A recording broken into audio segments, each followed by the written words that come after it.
So, there's a big difference between the spiritual and natural leader.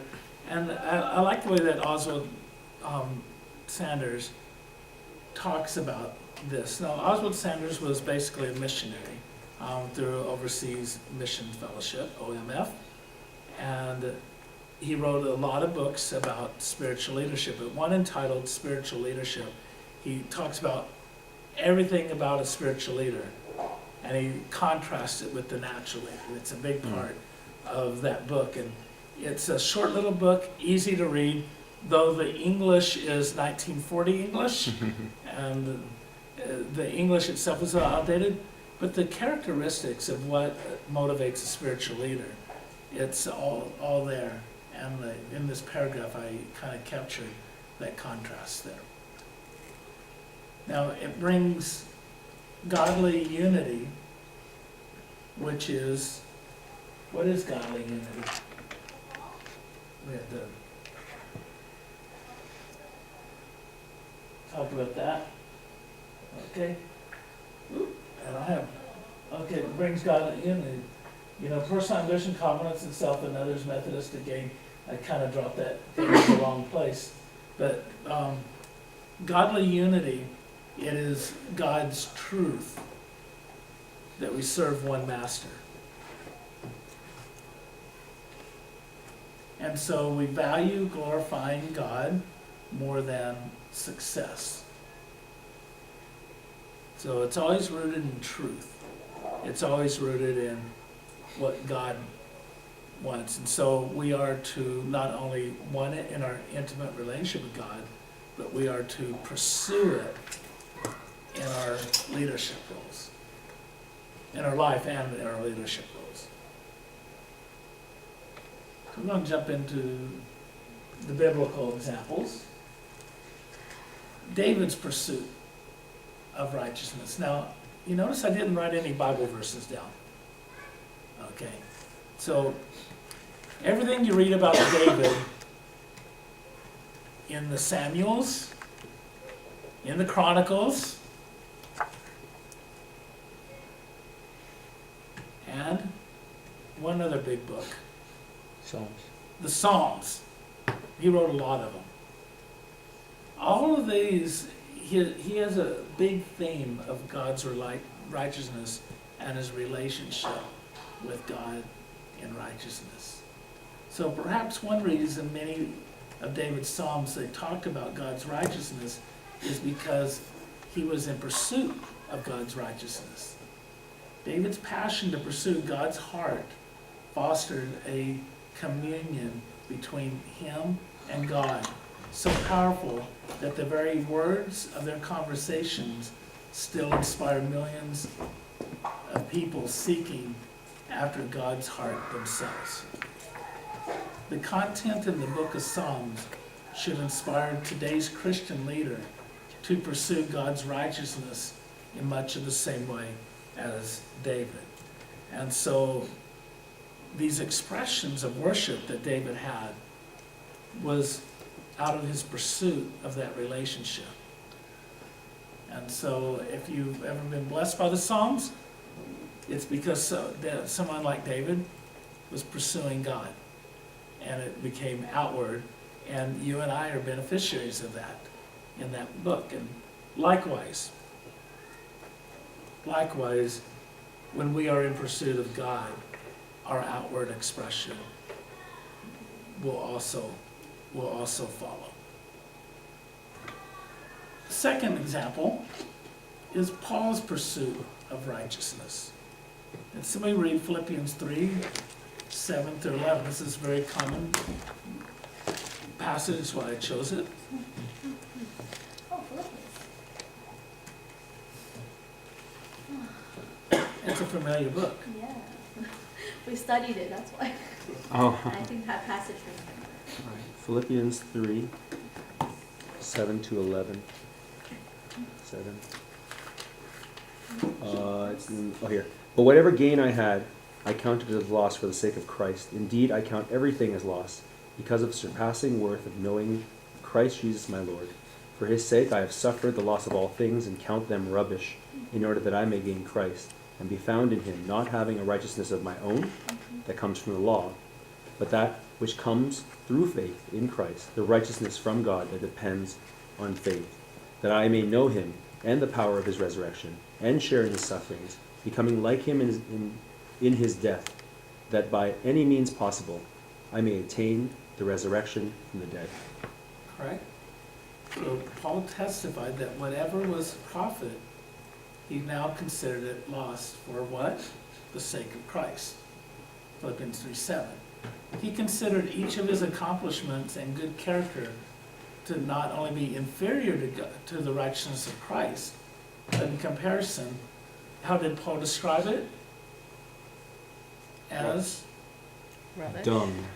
rubbish, trash, Dung. Useless. yeah, useless, waste, right? All of that would be correct. Therefore, Paul sought to gain God's righteousness through Christ. He concluded that by gaining God's righteousness through Jesus, he would know Christ. And through the sufferings of Christ's sake, Paul would attain the resurrection of the dead. So, in other words, everything that Paul pursued, he wanted to pursue for the sake of Christ. Whether it was correcting the Corinthian church in their immorality, or correcting the Galatian church in their legalism, or getting a godly leader like Philemon to forgive a runaway slave like Onesimus and welcome him back.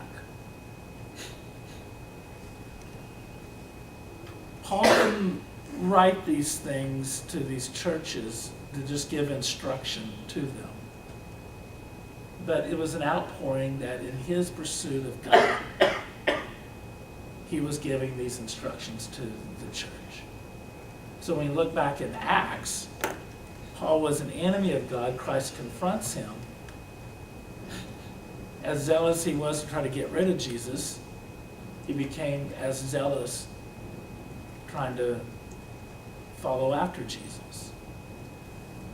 When Paul started churches, he started for the sake of they needed to know the gospel. They needed to grow in the gospel.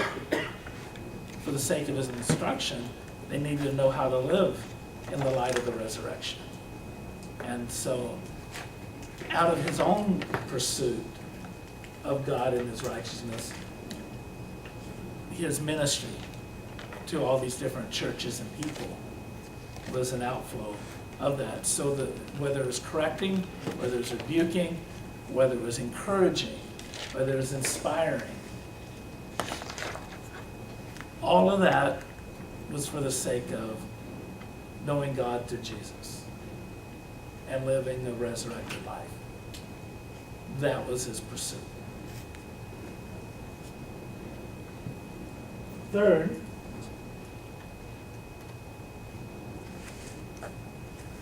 a leader's pursuit of righteousness.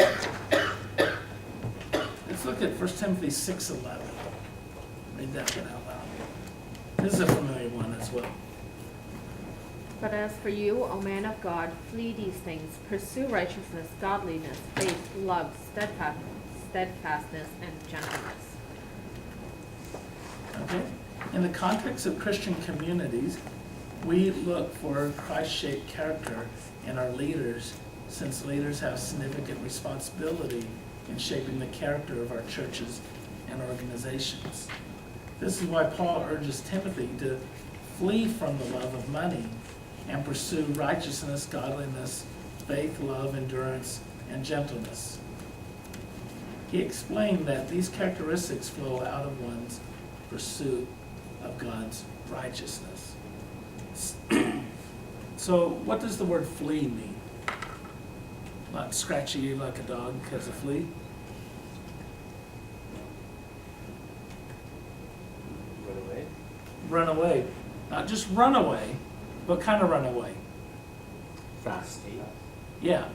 So when I was young, my dad and my uncle had a great idea in the springtime that they wanted to go look for some rattlesnakes out in the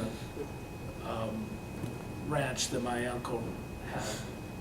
And they just wanted to do a quick count in this one area of how many rattlesnakes are in these cliffs.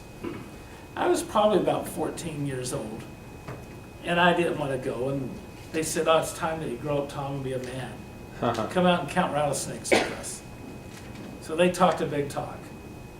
So I went out reluctantly with them, and I let them go ahead of me. And I walked at a safe distance behind, and I was scouring the ground for rattlesnakes. They were just walking along, and they could find a few, and they were counting. But I saw a little tiny baby rattlesnake come along, and I always heard that the baby rattlesnakes have more poison than the big ones because they don't know how to control their venom. So if you get a baby one to bite you, you might die from it. So I saw that snake, and it freaked me out, so I ran the opposite direction of it. And then I yelled from the bottom of the hill to my uncle and my dad, "There's a snake!" And they said, "Where?" I said, "By your foot." And they looked down, and these two brave men that were going out, they missed the little baby snake, and they freaked out and took off running as well. That was fleeing. You didn't stand around to study the snake. You're just counting it because there's a danger with rattlesnakes. They can kill you. These characteristics, ungodly characteristics, the love of money and greed, Paul says is the root of all evil. And he's telling Timothy, flee from these things. Get away from them. Don't have anything to do with them. They are like baby rattlesnakes that look small and cute. But the little tiny poisonous bites can be incredibly venomous, and they will kill you. When we obsess about money, it will be all you think about. When you obsess about results, that'll be all that you think about. And it doesn't take long before that obsession turns into greed, into jealousy, which is all the opposite of pursuing God and His love. And so, in a very real way in leadership today, our pursuit ought to be towards godliness, towards faith, towards love, endurance, which is patience, gentleness, which is also translated as kindness, and merciful, full of mercy, is also part of the gentleness family. And so, in the expressions of our ministry, that is the pursuit of character that we ought to have in the way that we serve, no matter what we do. So, out of these examples, we're going to get into the ministry skill. Any questions or comments about these examples of pursuing, or about other examples that comes to your mind in the Bible?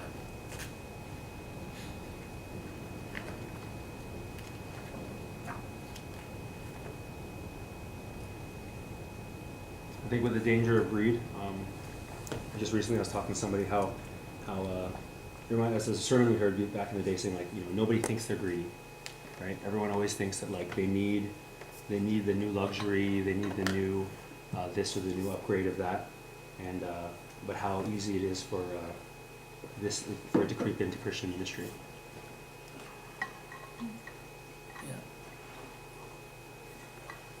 Yeah, it starts little and grows big.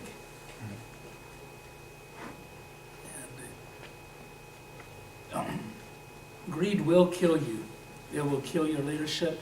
It will kill you in your spirit. If you want to quench the spirit, greed is the solution to quenching the spirit. So, flee from that. Be aware of it. That it's always lurking in a rock. We just can't let it be into or bite us in our lives. I listened to a televangelist this week that talked about why he needed a $54 million plane. His third plane? Yeah, and because there was a video of him and his other friend, Kenneth Copeland, and Kenneth Copeland was saying, you know how flying commercial quenches his spirit to serve God. And so that's why you need this fleet of private planes. Because Kenneth Copeland's words like those, it is yucky to fly commercial. Wow. And so he has like $5 million planes, but this other evangelist wants a $54 million plane to add to his already 5-plane fleet. So how many planes does the evangelist need? Probably none. But these people are greedy. And that's a lot of things that's in prosperity gospel. It's pure greed, spiritualized. And yet, I would say I'm no better than any of them if I'm obsessing about $5,000 as opposed to $54 million. It can still kill my spirit to obsess about it. So we have to be careful about it because we have real needs that need to be met. And money is how those needs are met. But we have to be careful not to let money be the motivator of our pursuit. But God and His righteousness, and God and His characteristics. And so we're going to get into the ministry skill. Basically, how do we follow these examples biblically? These are going to be very practical. And I'm giving some ways that we serve. And then we're going to walk through our ethos and walk through some part of our statement of faith as well. So first of all, serve safely. Serve safely. Now, this is part of setting boundaries in ministry, and I say boundaries are essential. Why? Without boundaries, you're going to be open to accusations. And sometimes these accusations might have more life than truth. And so we need to be on guard for one another. We need to be on guard for all of our well-beings. And so when we set boundaries at church, it's not to restrict people. It's not to be mean to people. It's not to say, here's the bad things and here's the acceptable things. But we set boundaries so that in a reasonable way we can fulfill these ministries in a safe way and flee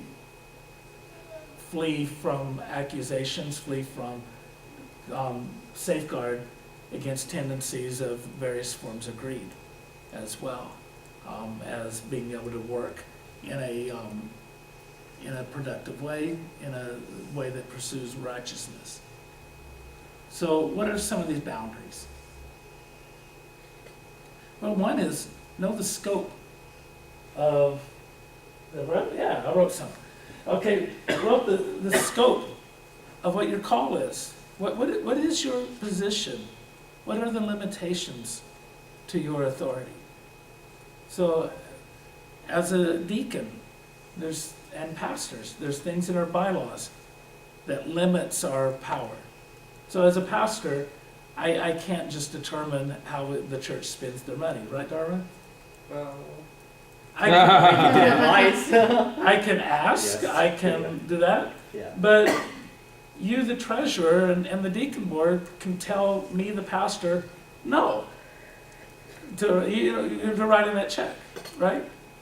And I might argue with you about it, but ultimately, ultimately, it's outside of my boundaries to handle the church money as a pastor. Okay? Well, that's not being mean to me as a pastor, right? It's safeguarding me from being greedy. It's safeguarding from embezzlement. It's safeguarding from a lot of troubles that have come upon pastors because they didn't have boundaries with the church money. But likewise, deacons don't have ultimate power. Neither do ministry leaders, fellowship leaders. There's always a scope in your position. Don't assume a bigger scope, a bigger thing. Don't take authority into your own hands. So you might think it's a good thing, but it might actually be under the authority of the pastor, or it might be under the authority of the deacon. It might be under the authority of the group or the committee. So whatever you do, know the limitations. If you don't understand it, ask, because everything has limitations to it. And so, but they're there to help us to serve safely. Another way to serve safely is with others. Don't serve alone. You know, if you're going to be a lone ranger and do things as you see fit, or I do things as I see fit, then there becomes a lot of question marks on our motivations. And people can accuse us of many different things. But we serve alongside with others. That's why ministry teams are the best, not because they're more effective, but because serving together, you're able to watch out for each other and to be accountable to one another. And you're able to challenge one another when motivations may not be pursuing righteousness. So, with others. The other one is take direction, be teachable. Sometimes we don't understand the directions we're given, whether it be by pastors or other church leaders, and we just don't see the sense of it. But in our positions, I am aware of a lot more than most individuals in the church are aware of. And so when I give direction, it's not because I don't think your direction isn't any good, but I understand how that's fitting into other places. And likewise, Darwin being the treasurer, he understands the finances better than I do of the church. He would understand if it's in trouble or if it's not in trouble. Right? Mm-hmm. And likewise, the ministries you serve, you understand it well, and sometimes you can teach me about it. And so we all, as leaders, we need to be teachable, but maybe in different areas that we need to be able to receive teaching from other people. And so if we're not teachable, then we begin to have a reputation of selfishness and other accusations as well. Finance accountability, we talked a lot about that. Don't handle the money without somebody else knowing what you're handling. So, for instance, a common thing that happens in youth is sometimes they'll have a outing jar to fund activities. So people will give $1 here and $1 there, and they put in a jar. And one person keeps the jar and takes it home with them. And then ultimately they forget where they placed the jar, and $200 are lost. Now, what can that person be accused of? They're forgetful. Stealing. Lack of, you can't trust them. Right? It may have just been very accidental, very innocent that it was misplaced. But when a person is handling the money alone, that people don't think that there's an innocent explanation. They think something bad about that person on a variety of things. And so when we collect money, it's important that we count it with someone else. It's important that that money's collected for a purpose and is communicated. If it's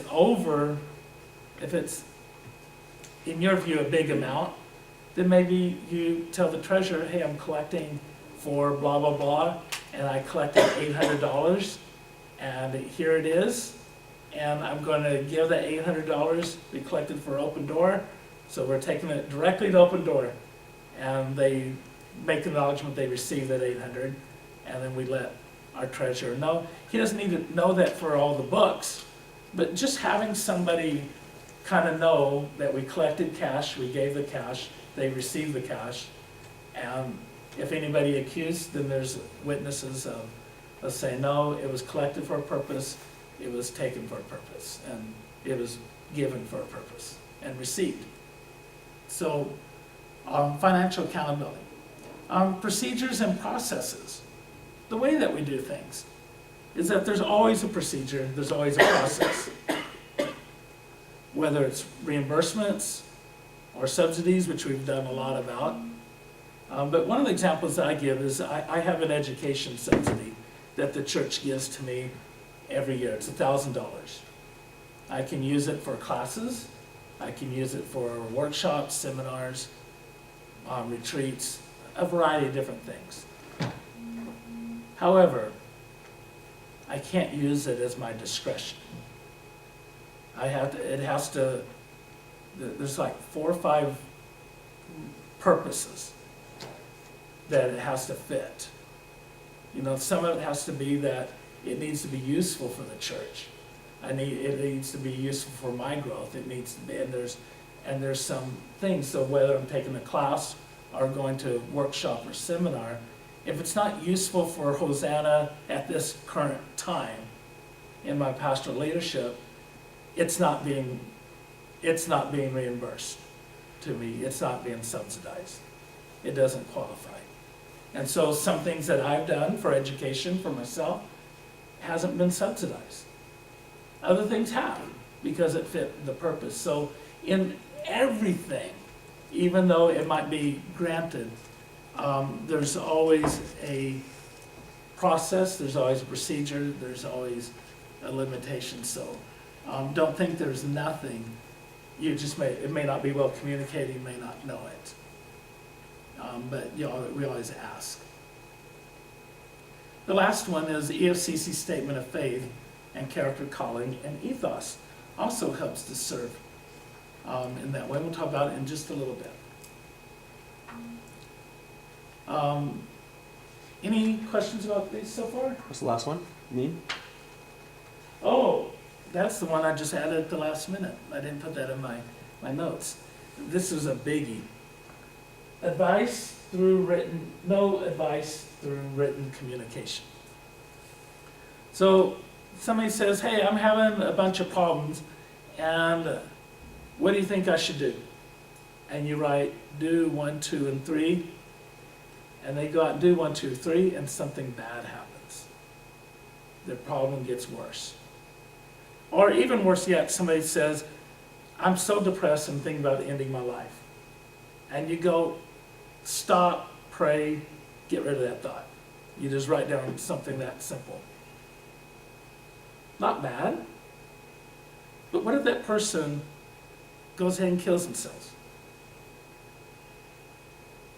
And so when the police come and investigate, they're going to look at the email. They're going to look at your text. And they're going to see that people from the church were giving advice to them. And when they run it through the filter of a professional psychologist or therapist, they may say, hey, that's practice without a license. That's malpractice. That's liability. And you could be sued for someone's actions because the written communication is proof that you gave this advice that might have been detrimental to them. And so that's something that has more recently crept up as a danger in churches, but for years, written communication was just fine in giving advice. But lately, there have been some lawsuits against churches and against individuals, and that was one of the key evidences used against them. So what do? You talk to them about it, you give advice verbally. If they're so depressed they're gonna kill themselves, and it looks like it's imminent, what should you do, Cam? 911. That's the thing you do. You call 911 and let professional responders handle the situation. If you feel that they are endangering themselves, or imminent endangering themselves, that there's a reason to do that.